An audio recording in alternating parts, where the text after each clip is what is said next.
Le dé d'Einstein et le chat de Schrödinger, une réflexion philosophique sur le hasard et la réalité. La physique du XXe siècle a bouleversé notre compréhension du monde en introduisant des concepts qui défient l'intuition humaine. Parmi ces idées, deux symboles se démarquent par leur portée philosophique, le célèbre dé d'Einstein et le chat de Schrödinger. Ces deux métaphores incarnent une tension fondamentale entre déterminisme et hasard, entre certitude et probabilité, et interrogent la nature même de la réalité. Einstein et le dé, l'ordre caché derrière le chaos. Albert Einstein, profondément convaincu de l'ordre inhérent à l'univers, s'opposait à l'idée que le hasard puisse régner en maître dans les lois fondamentales de la nature. Sa fameuse déclaration « Dieu ne joue pas au dé » n'était pas une affirmation religieuse, mais une critique de l'interprétation probabiliste de la mécanique quantique. Pour Einstein, chaque particule devait obéir à des lois déterministes, même si celles-ci nous échappaient encore. Cette vision s'opposait directement au caractère intrinsèquement aléatoire de la mécanique quantique, incarné par le principe d'incertitude d'Heisenberg. Ce dernier affirme qu'il est impossible de connaître simultanément avec précision la position et la vitesse d'une particule.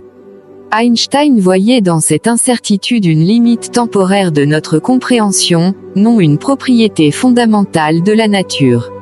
Sa quête d'un ordre sous-jacent reflète une foi presque mystique en un univers régi par des lois immuables. Le chat de Schrödinger, la superposition comme paradoxe. Erwin Schrödinger, quant à lui, utilisa son célèbre chat pour illustrer les absurdités apparentes de l'interprétation dite « de Copenhague » de la mécanique quantique.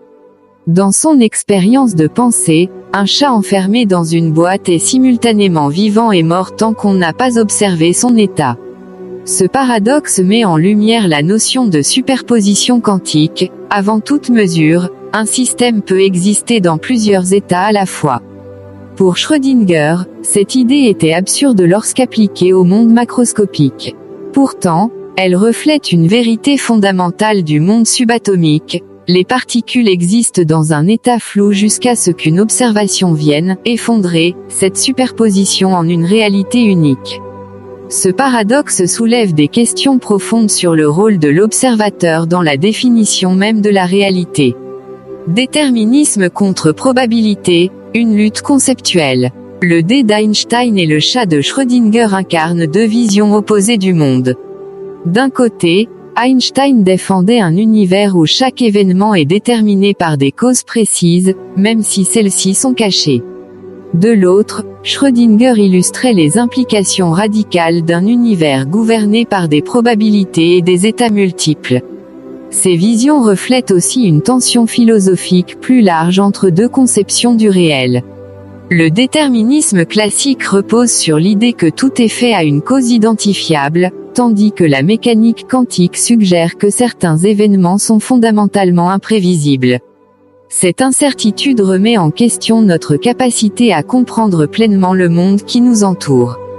Impact philosophique et scientifique. Ces débats ne se limitent pas à la physique, ils touchent à des questions existentielles sur notre place dans l'univers.